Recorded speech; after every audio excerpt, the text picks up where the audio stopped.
Assalamualaikum warahmatullahi wabarakatuh. Cuy, balik lagi sama Mimin di Suwarni Channel. Video ini merupakan lanjutan dari part sebelumnya.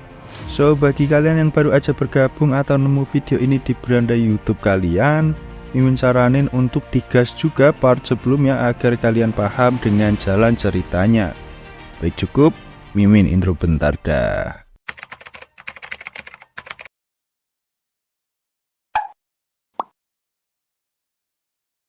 Di chapter ini kalian akan banyak disuguhkan oleh aksi pertarungan Do Kyung dan Wang Hao cuy, di mana keduanya mulai serius untuk pertarungan yang lebih mematikan. Wang Hao sambil menggenggam senjata dadakannya, Mimin bilang dadakan karena di sini Wang Hao hanya memanfaatkan serpian kaca dan paku yang berserakan di tempat kejadian penyerbuan. Wang Hao ini kemudian berkata kepada Do Kyung, "Sebenarnya tak penting bagi diriku kau Do Kyung asli atau bukan. Walau kau mengungkapnya, tetap saja aku tak percaya pada orang yang memiliki banyak hal yang disembunyikan. Walau demikian, jangan harap kau bisa lolos dari pertarungan ini."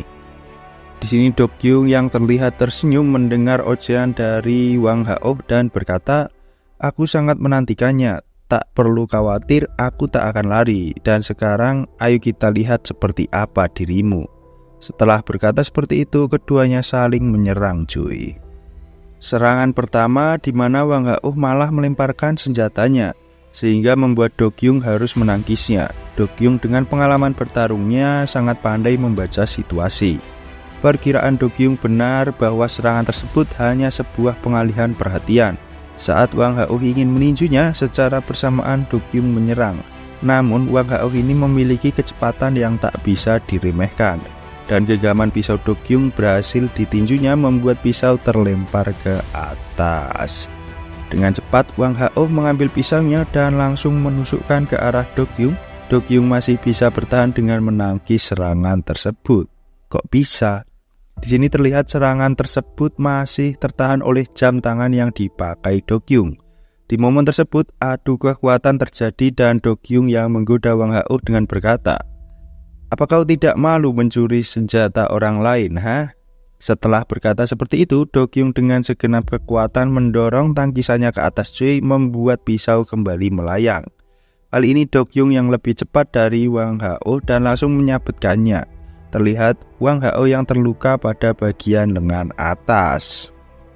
Setelahnya Do Kyung kembali sigap dengan kuda-kuda untuk serangan selanjutnya. Dalam hati Wang Hao berkata, "Kali ini sudah tak main-main." Sesaat kemudian Do Kyung dengan sabetan mendatar mengarah ke leher Wang Hao ini, tapi masih bisa dihindari. Disusul serangan sikut kiri Do Kyung yang juga mampu ditangkis Wang Hao ini cuy. Pertarungan semakin sengit dikala kedua orang ini saling membalas serangan dan tangkisan. Dan satu momen berhasil didapat Wang Hao yang mampu melayangkan circle terbangnya tepat pada pipi kiri Do Kyung. Walau terkena serangan, Do Kyung tak lantas mengendurkan serangannya dengan menyabetkan belatinya dari atas yang masih mampu dihindari lagi oleh Wang Hao. Lanjut. Elakan Wang Hao yang membuat badannya terlalu condong ke depan membuat Do Kyung dengan mudah mengambil bagian dalam kaki Tuan Wang ini. Dan dengan sapuan, Wang Hao kemudian terjatuh cuy ke bagian dalam mobil. Saat ingin melakukan serangan membabi buta, Tuan Wang masih sempat menutup pintu mobilnya dan melihat sebuah pipa. Mungkin bekas sekelompok orang yang menyerang Tiangsong ya cuy. Dan setelahnya saat Do Kyung membuka pintu mobil, Wang Hao sudah tidak ada. Hilang cuy. Dan boom, Wang Hao muncul di atas bagian mobil siap dengan mengayunkan pipa besi mengarah pada Do Kyung. Do Kyung menangkis dengan belatinya, terlihat belati milik Do Kyung yang sudah mulai retak. Wang Hao melancarkan serangan keduanya, namun kali ini belati milik Do Kyung patah cuy. Scene berpindah di mana terlihat Si Wulan yang telah bersiap bersama bawahannya untuk melakukan penyerangan ke Tae-san.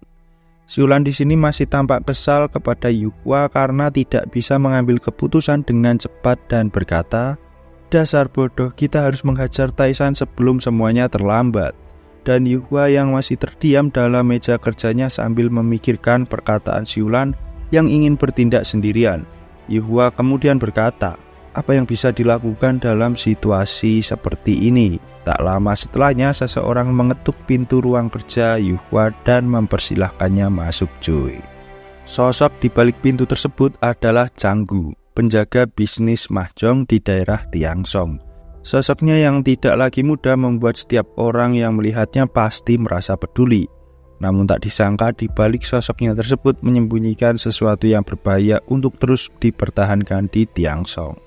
Yuhua dengan pertanyaan template dengan berkata, "Apa yang membuat Anda kemari? Kau hanya perlu mengabariku dan aku akan langsung mendatangi Anda."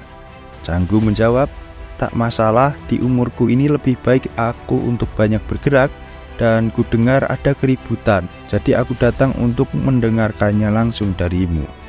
"Ah, soal itu, benar, dan Anda tak perlu khawatir, semua masih dalam kendali kami. Silakan duduk, Tuan Changgu," Yuhua berkata kepada Changgu. Sesaat setelah Changgu duduk, disusul pertanyaan kedua dengan berkata, "Aku tak melihat Siulan." Yuhua menjawab dengan berkata, "Kami memiliki sedikit perbedaan pendapat." Setelahnya, Changgu ingin berkata sesuatu yang tampaknya dia sungkan untuk mengutarakannya. Namun Yuhua menegaskan dengan berkata, "Tak usah sungkan, silahkan kau mau berkata apa." Changgu kemudian berkata, "Aku telah 15 tahun mengabdi pada Tiangsong, dan Siulan memang hebat. Namun jika kau memerlukan seseorang di sampingmu, tak ada yang lebih pantas dari Wang Hao." Kesetiaannya tak diragukan lagi. Setelah keluar dari ruangan Yuhua, Changgu terlihat menelpon seseorang, tak lain adalah Taehyung yang diteleponnya.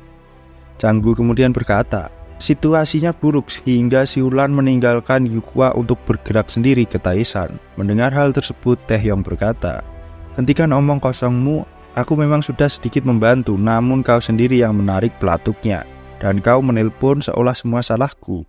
Changgu kemudian berkata lagi, "Ayolah, kau kemarin bilang tentang reformasi atau apalah itu, dan sekarang dengan tidak adanya Siulan di sampingnya, bukankah itu lebih mudah bagimu? Siulan kemungkinan menuju Taishan dan aku akan mulai dari sini."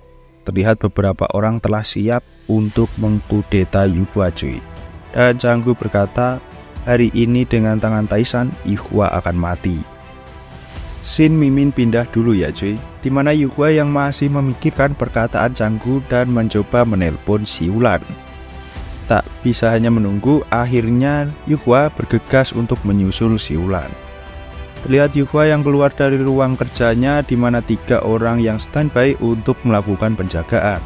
Seseorang berkata, "Bos, ingin kemana Anda? Jangan pergi sendiri tanpa penjagaan. Tetap di markas saja." Namun Yuhua mengacuhkan anak buahnya dan bertanya, "Siulan, kemana Siulan pergi?" Anak buahnya kemudian mengatakan bahwa Siulan menuju Taishan. Karena Yuhua bersikeras menyusul Siulan, maka anak buahnya pun melakukan penjagaan kepada Yuhua. Yuhua kembali mengeluarkan flash disk penawaran dari Do-kyung dan berkata dalam hatinya sambil melangkah keluar gedung, "Insiden penyerangan kemarin terlalu pengecut bagi Taishan. Walaupun mereka mengkhianati Tiangsong, mereka tak akan memberitahu proyek Guanxin ini sejak awal. Dan saat ini prioritas utamaku menghentikan Siulan." Saat sudah benar-benar keluar dari gedung, Yuhua dan beberapa bawahan ternyata sudah ditunggu oleh sekelompok orang bermasker dengan rencana Taishan kembali. Sekelompok orang bermasker ini kemudian menggoda Yuhua dengan berkata, "Bos Yuhua, mau kemana? Hari akan gelap, tak baik pergi dengan hanya dikawal beberapa orang. Bagaimana jika kami ikut mengantarmu?"